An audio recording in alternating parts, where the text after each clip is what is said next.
Unfortunately, I think it was 2 days ago, Fred VanVleet tore his ACL.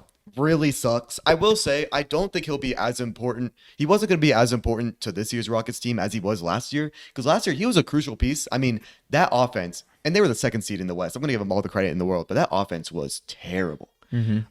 Like him taking 30-foot three-pointers, which should be a bad shot, was actually a good shot because of how stagnant. I mean, you have Amen Thompson, Tari Eason, just a bunch of guys who can't, like, they're great, amazing defenders, playmakers, but they can't really move with the ball. They can't create shots. Jalen Green was so on and off. It was insane. Like he is every single year. He will never not be on and off. So Fred VanVleet was super important. I still think he was going to be really important to this year's team. It sucks that he tears his ACL. Even if they're in the playoffs, they might even be in the finals. There's no way he returns, right? Like a torn ACL. I mean, I know medicine is getting insane. Time-wise, he could if they make the finals. Maybe, which I'm pretty high on the Rockets. I'll just go ahead and say. So it's a. It'd be tough though. What do you think? I think it's a tough blow. I think particularly for the leadership of that team, right? You've got Kevin Durant coming in, who talent-wise more than fills whatever void would be left by Fred VanVleet. But that team had a lot of chemistry, and they clearly had a good locker room energy. And Kevin Durant isn't necessarily just going to come in and provide that same thing. And it's a very young team too. So there are some concerns. But in terms of a basketball standpoint, I think they'll be fine. I think you're getting Kevin, like if you want to view it as a 1-to-1, you're getting Kevin Durant for Fred VanVleet. That's a goddamn upgrade. Well, I wouldn't say that because Fred VanVleet and Dylan Brooks and Jalen Green. That's true. So you did lose those guys. But luckily, they made some good signings. They did make some good signings. And you know what? If there's ever a time for Reed Shepherd to get some minutes, it would be now. That's what I was so about to say. I think, it'll be a good indicator as to whether Reed Shepherd is a guy that can contribute, which a lot of people think he is, given what he showed in the G League. It just seems like he needs consistent minutes in the NBA. But different beasts, G League versus NBA. We know this. I'm really hoping that he shows off, but I don't believe in him. I'm going to say it. What makes you not believe in him, though? I think, yes, did he get very many NBA minutes? No, but the minutes he got, he looked pretty terrible. And I always thought he was a guy out of anyone in last year's draft class who, if anyone was going to be really good year one, I thought it was going to be him. Because he has the shooting, he has the IQ. There's not much more he's going to develop athletically. I don't know how, like, what's a route for him being like some sort of star player. I always thought he's going to come in as a really good role player and always be that. And just the way that, I mean, playmaking wise, because is he a point guard? Is he a shooting guard? He's kind of more of a shooting guard. Yeah. But when you're that small, sometimes you have to be the point guard. And especially you're going to be in that, Fred VanVleet's shoes. I don't see him developing into a good playmaker. He's not gifted athletically. He just needs to shoot the crap out of the ball. And yeah, now the Rockets don't really have a point guard because I don't believe in Reed to be a point guard. I think Amen before, a couple years ago when he was a prospect, I believed that he was going to be a good NBA point guard. Now he just doesn't have, like, he has a decent handle, but he can't create for others. He has like the opposite of gravity, but he's still really good at like a lot of things. But here's what I will say is that they already have a guy who can fill the role of a point guard from a playmaking position, and that's Sengun, right? You can run more of a Denver Nuggets type offense, which you won't even need to because they have Kevin Durant. But when it comes to when Kevin Durant's off the floor, you can run a Nuggets type offense where everything runs through the high post, as opposed to like, a point guard centric offense. And what I will say about Reed Shepherd, I think we are very quick to judge players usually based on a first impression. And we say, oh, they can't develop anymore. There was a few years ago where another kind of undersized to like not quite a point guard from a playmaking perspective, so a bit of a tweener. All he could do was score. Didn't come into the league and have a very good start. Was actually really bad. Had to get sent back down to the G League. That guy was Jordan Poole, and then he ended up producing at a really high level for a championship team. I'm not saying athletically they're different players, play style wise they're different players, but if you watch Jordan Poole in his first year, you're like, this dude's not an NBA player. This guy just doesn't have it, right? Listen, Jordan Poole is an anomaly. I don't think you understand the fact that the shots he was making, how good of a shot maker he is. That I don't think that just. And another reason I don't believe in Reed Shepherd is he showed amazing things in Kentucky, and maybe he showed amazing things in the G League. It was 1 year. He was not supposed to be a number 3 overall pick. He was not. He was not even in the top 10 going into it, and he had one amazing year, which by the way, he shot like 45% from three. So it's not like he just played really good for one season. No, his 3-point shooting was out of this world.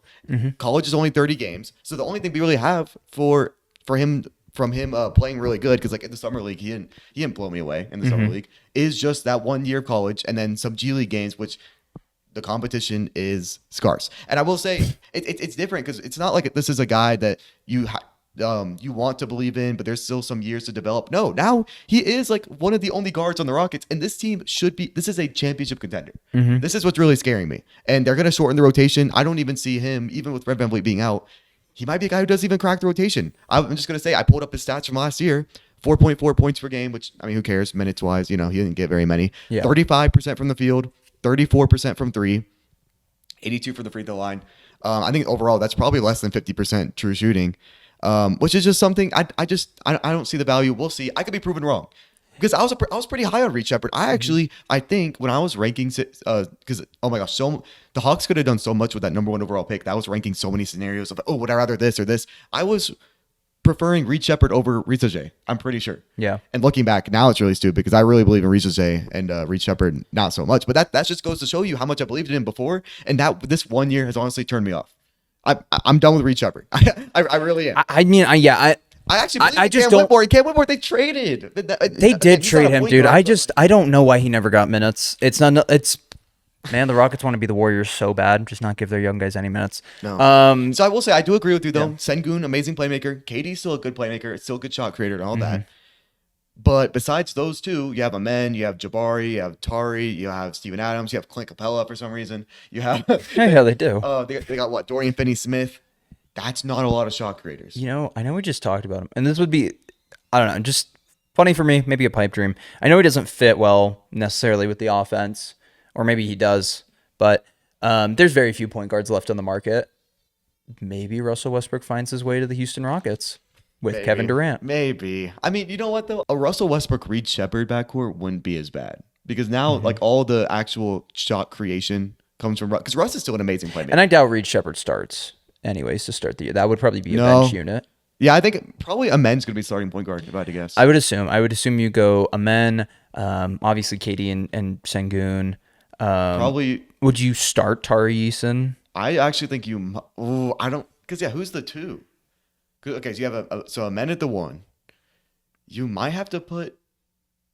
Who is their shooting guard? Because their shooting guard was Jalen Green, and then it was also Dylan Brooks, and they traded both of them. Yeah, you can't put in like Dorian Finney-Smith there. You can't put in like Tari Eason as shooting guard. They don't have. Okay, I mean it is a positionless league. Don't get me wrong. They had Cam Whitmore. They got rid of him. Are we missing someone? There's Aaron Holiday, Jay Sean Tate, Reed. No, they don't have a. They don't like. Yeah. Dude, that's why I'm telling you, Reed Shepherd. Malik Beasley actually would be such a good fit for this. It's just that he does have to buy in, and he kind of did for the Pistons. Yeah, I don't think he's a guy that can't. I don't think he's a guy that can't buy in. I said like defensively, specifically, is what I mean, though. Yeah, but he just played for the Pistons, who had a good defense. And by the way, he's gonna be the first player so far in the NBA to play for both Thompson twins. If he did go to the Rockets. That'd be true. Yeah, or maybe there's a player before that. But that's the only one I'm remembering. Yeah, but I think the Rockets will be fine either way. Yeah, it's tough because I'll be honest. I had them. I still do. Fred VanVleet isn't this total deal breaker, but they were definitely either 1, 2, or 3 for me in terms of contenders in the West, and I think they still are. But like they were, with Fred VanVleet, they were really leaning toward 1. Like I'm not even kidding, 1. Like over the Thunder, over the Nuggets. I mean, I wouldn't put him over the Thunder. I'm just so high on Kevin Durant. I think, dude, I'm not gonna lie, and this is a little side tangent, so we can end this soon, but. Sengun really impressed me. Not only last year, not only last postseason, even more, but even more overseas. How he played overseas in this offseason, like man, it's the only reason I don't like taking overseas ball too seriously. But the only reason I am is because of how much it just emphasized what he did in the playoffs for me. Because I'm not gonna lie, maybe I'm a casual, but. I'm not. I don't care. I'm not a casual. But like, okay, his first couple seasons in the league, Sengun was not a good defender. Whenever I watched him, he was a bad defender. And then during the regular season, they had a great defense, but I was still like, oh, it's kind of everyone else. Dylan Brooks is, amazing. Sengun still isn't that good. But when the Rockets Warriors came, and I watched every single game, I'm like, wow, no, Sengun can actually guard. And he can actually do these things. He can actually, I know he didn't shoot very well, but he was literally the Rockets' only scoring option in the playoffs. So right. I think all that series highlighted in terms of quote unquote flaws that he's not the number 1 guy in terms of being a scoring option. No. And that's okay. And that's okay because I don't think that defines him as a player. Like Nikola Jokic has set our expectations far too high for these types of centers. but Şengün, yeah, he was an incredible defender that series. His one knock was probably that was inefficient because he was shooting too much and he was taking tough shots. Because Jalen Green, the one game where Jalen Green did something, like they played amazingly. You know what I mean? It was like a blowout. And now you've got Kevin. Now you've got Kevin Durant. So in theory, now even if it gets to the playoffs and Kevin Durant gets shut down because there's a lot of defensive attention on him, Şengün should be fine because he's not going to be the number one guy that they're focusing on. Even though Jalen Green was the Rockets superstar, I still hate that. The Rockets young superstar, Jalen Green. That's okay. insane. I am super high. Like if we ever did a top 30 ranking before the season started or during the season, I think you'd be surprised when I put Şengün because what he did, and that's the only reason because I don't care about overseas, and sometimes I think it's all like system wise. It depends on what coach you have and all that, but it just emphasized. I don't like to take overseas ball into account because it's a different game. Especially when it's these guys playing overseas that have already like played overseas for a good amount of their career. You don't think Dennis Schroeder is like an MVP caliber player? Surprisingly, no.